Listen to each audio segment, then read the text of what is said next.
So haunted, this woodland. What's that? What's that? Guys, welcome back to a new YouTube video, and today I'm going camping with my friend Theo. Unfortunately, I won't be saying where we're camping just to protect the spot and the sensitivity of it, and I'm camping with my mate Theo today. We're going to be taking out the Nortents, which are two of the coolest tents I've ever seen, and I can't wait to show you guys these tents because they will blow your mind. Now, these roads are so sketchy on the way to where we're going. Hey guys, we've arrived at the spot, and I'm going to be camping in that forest tonight. Now, like I said, I will not be saying where this location is, and if you do know where it is, please do me a favour and don't comment it so we can keep it nice and private.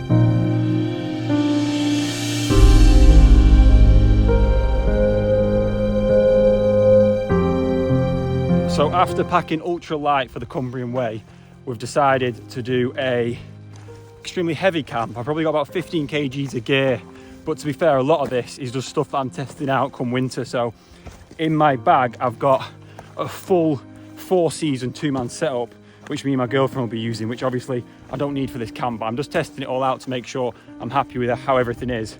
And then inside this bag is the matching version for the 1-man. So I'm going to be giving Theo the Nortent Vern 1, and I'm going to be having the Nortent Vern 2.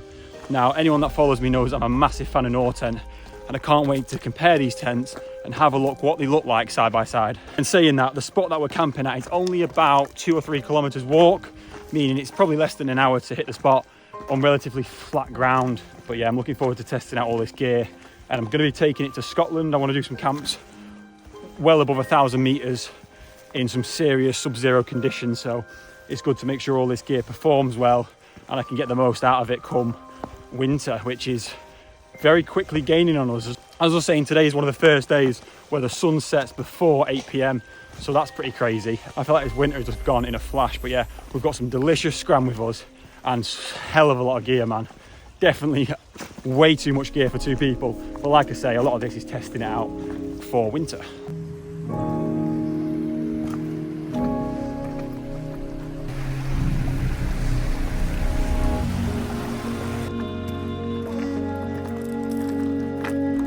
Luxury items we're bringing today is that thing that's attached to Theo's bag, and that is a hot plate. So we're going to be using the fire maple hot plate and stove, which I'm looking forward to using. I think we're having burgers.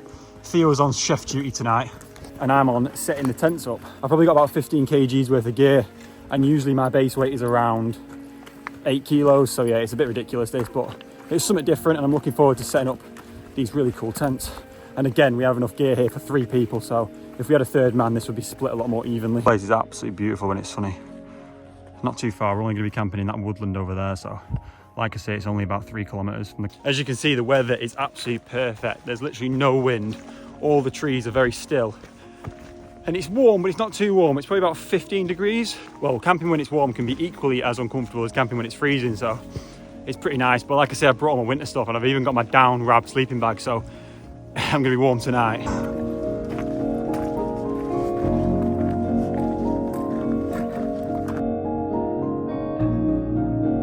Take a look how absolutely stunning this forest is. There's quite a lot of fallen down trees. You do get that a lot in the Lake District with the weather being quite volatile. Some strong winds can uproot these, but this is an absolutely beautiful spot.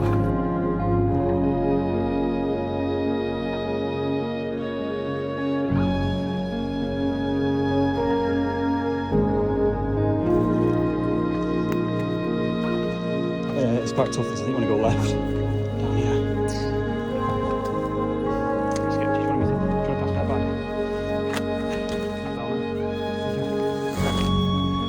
So we've nearly made it to our camping spot, and unfortunately we've found quite a lot of litter, which is really sad to see, and I don't know what we're going to do about it. But obviously it's hard being in my position because I want to be all like leave no trace and spread the message, but unfortunately I inspire the wrong people, the wrong type of people to come out to these places occasionally, and I do feel somewhat responsible when I see litter.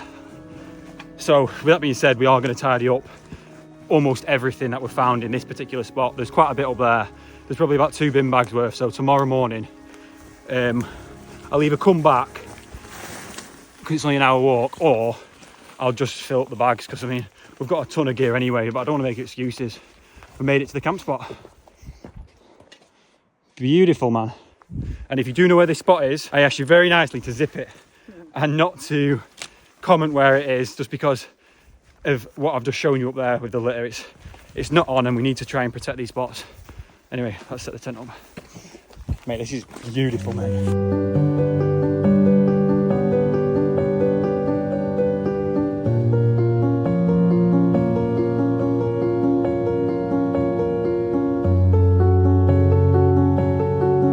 Okay, Theo's just cleaning some of the dirty pegs, and I'm just setting up my Sea to Summit sleeping mat. So we've got the Vern 1.5 man tent, and the Vern 2, a 2.5 man tent. But you can't tell me these tents aren't some of the nicest looking tents you've ever seen. We did put the guy ropes out, but we've took them all off just because there's no wind and it's a bit silly having guy ropes out when you're sheltered. This is the finished setup. Vern 2, Vern 1. Sea to Summit sleeping bag, and a ton of room for one person. This is just ridiculous having this for one person, but again, I'm just trying it all out, making sure everything's good. But look at the size of this. Such an overkill tent, but for two of us it'll be perfect. And then this is the Vern 1. As some of you may know, I've done a ton of camping in this, looking a lot smaller than it normally does. But yeah, I've got my bags there, it all set up. This thing just looks like a bomb shelter. Let's have a bit of a look around here. Last time I was here, these 3 trees hadn't fallen. Look how crazy these 3 are. I've got the urge to see if I can walk up one, but I won't want to come off it. Theo's just climbing some trees. I just need to pinch his phone off him. And flops it. Dang! It's a bit of a madness around here. It's so steep. But I do absolutely love this spot, but it can be quite popular. It's nice camping in a forest for a change instead of on top of a mountain, because I'm out of the wind and it's pretty warm in here. Now, I know a lot of people say don't camp in forests because of falling trees, and there is a ton of falling trees, but I don't know, I think you've got more chance of dying driving to the camp spot than you have a falling tree landing on your tent. I don't know, saying that, there is a whole lot of falling trees. I'm not trying to tempt fate. I've opened up all the doors to give you guys an idea of how these would look, obviously with the doors open. So cool, man. I love how you can see all the way through this Vern 2. So such a cool airy design, meaning that it's brilliant in summer and it's brilliant in winter, because it's a bomb shelter in winter, and then in summer there's just so much airflow. And it's very similar with the Vern 1. You've got all this airflow through the tent, and then that's where you'll be sleeping, in that little hatch in there. But this Vern 2 is something special. This variation even has a fire stove, which I won't open, but there's a little chimney in there. You can see it there, which you can use to put a chimney through in those even colder months. But the amount of airflow this tent has, absolutely beautiful. Not great when there's a load of flies, but really cool, really impressed with it. So beautiful, man. I just wish it was a little bit better weather so I could show you what these look like when it's sunny. But yeah, 4-season bomb shelter in winter, and then in summer, a ton of airflow. I'm going to show you guys how we're going to be cooking our tea tonight. So this is the device I'm going to be cooking our dinner on. This is the fire plate from Fire Maple. It's pretty decent, it's just extremely heavy, so you're not going to take something like this on anything that isn't a car camp or anything over an hour really. This total setup, the stove as well, probably weighs 2 kgs, and then you've got gas, so it's a bit ridiculous to take on anything that's over an hour, but it's pretty cool. It's got a little drain, like I mentioned, that you can drain off a lot of the fat with, and pretty easy to clean. So we're going to be cooking burgers on this tonight, so hold tight for that. And then the stove itself is really well made, but I hardly ever use it because it's just way too heavy, you know what I mean? But it's a good thing to own, because I'm looking at getting a camper van in the next few years. So when well, hopefully this year actually. So when I do, this will probably be my go-to for cooking facilities.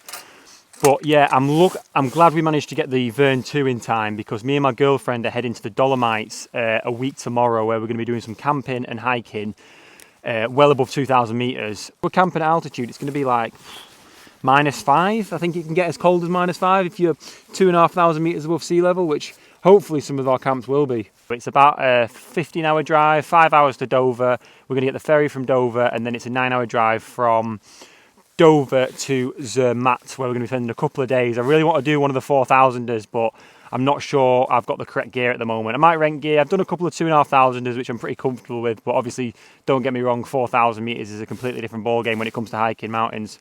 But yeah, I'm glad to get this Vern 2, because it's just an absolutely brilliant tent, and otherwise me and my girlfriend would have been cramming into the Vern 1, which I've used an absolutely ton this year and is a brilliant tent. So the Vern 2 is basically the same tent, just doubled, you know what I mean? But I can't lie, it's nice to be back camping when it's not absolutely chucking it down. Obviously we've just got back from the Cumbrian Way, and that was crazy.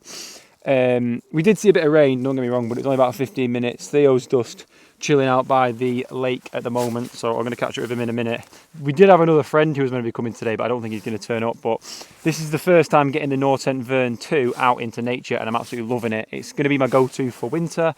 The Nortent Vern 1 was tested extensively throughout the summer in some pretty tough conditions. I camped in Norway, I camped in the Lake District. I've probably spent about 15 nights in the Vern 1. First time I've ever spent a night with it, so I'm looking forward to that. It's going to be me and my girlfriend are going to be doing a ton of winter camping inside the Vern 2. Make sure you subscribe if you haven't already so you don't miss out on any of them. And to be fair, I've actually got my full winter setup with me. I've got my Sea to Summit sleeping pad, which is 10 centimeters thick, and that's rated to about, I don't even know how they measure it. It's got a 6.2 R rating. So if you're familiar with the R rating scale, you know that's very high. You know what I mean? That's a very high R rating.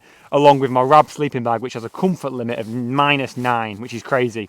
But as well as the Lake District and Scotland, we're also going to be camping in the Dolomites. But yeah, I'll catch up with you guys in a minute.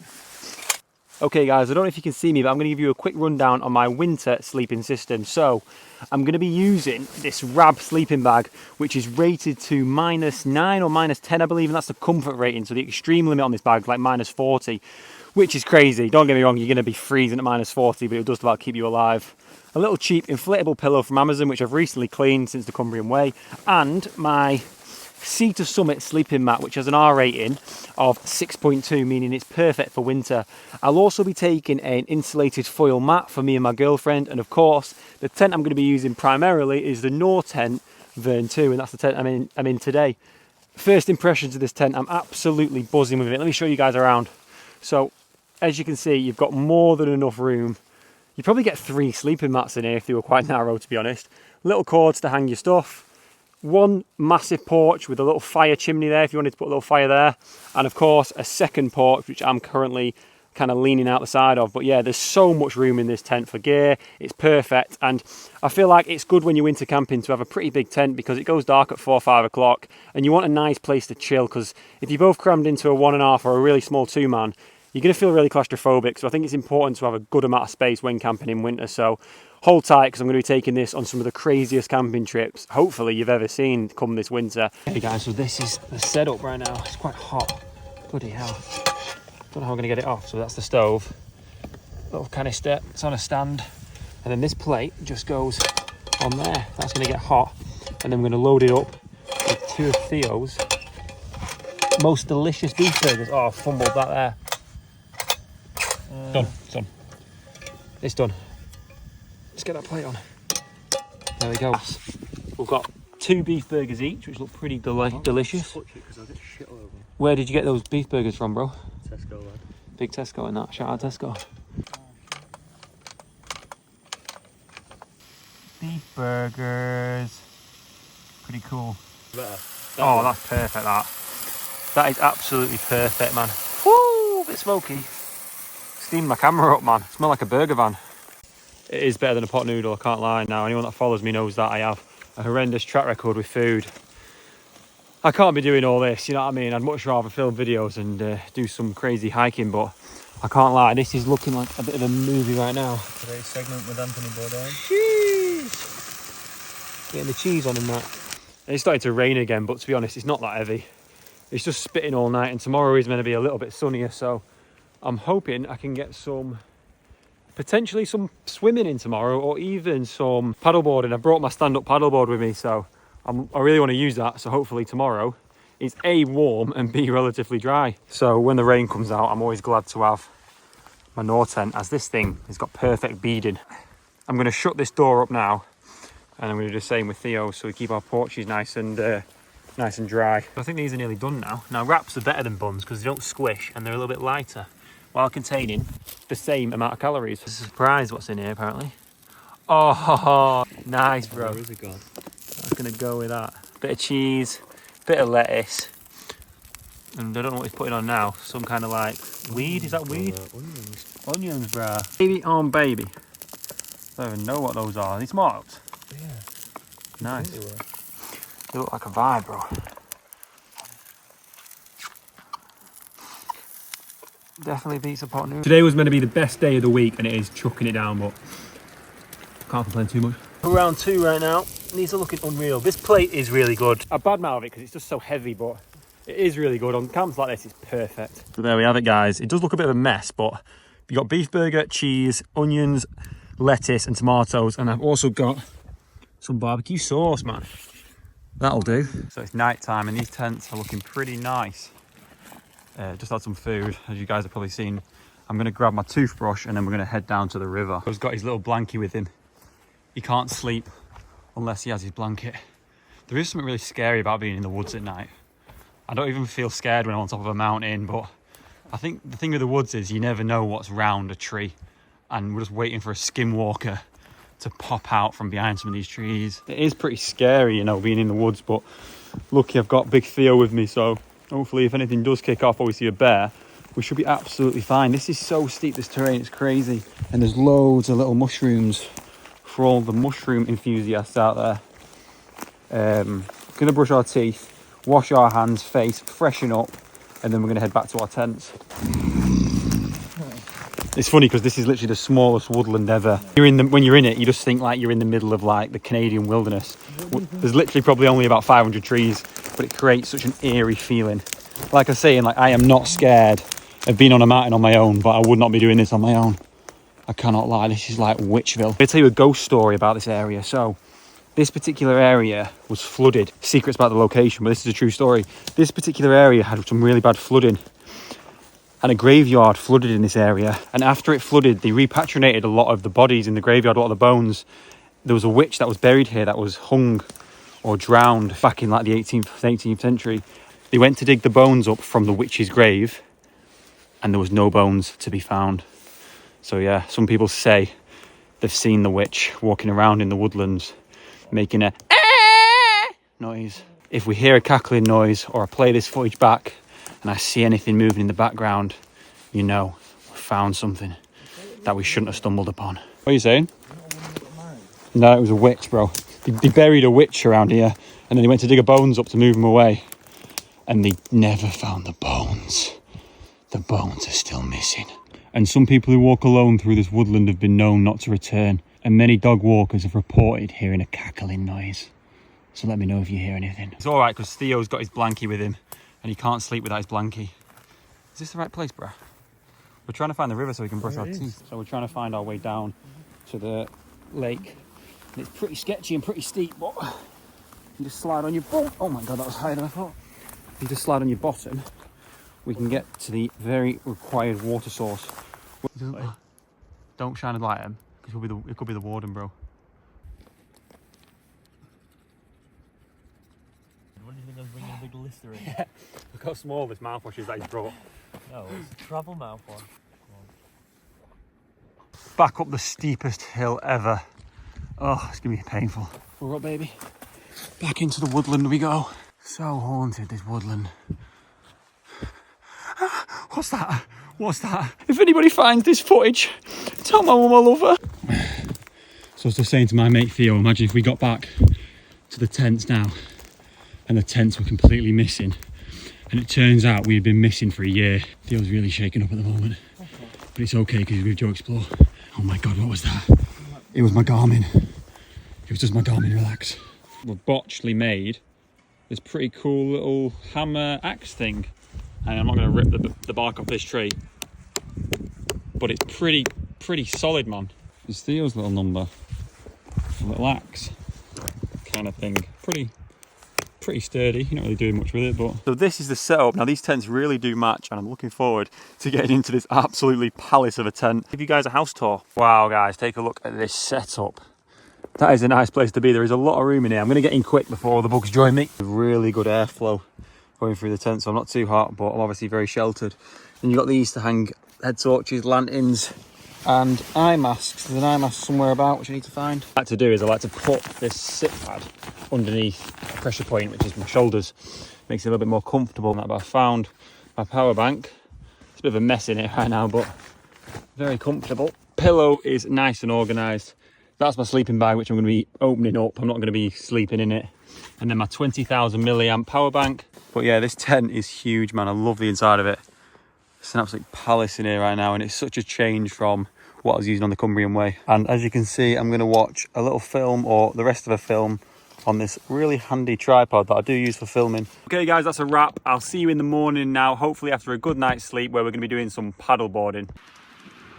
Good morning guys, really good sleep, loads of room in this tent, probably about 8.5 hours sleep, not bad at all. New watch by the way as well, Garmin Fenix 8. I'll do a deeper review video at a later date. So we just packed the spot up, tied it up, and we're heading to the car now.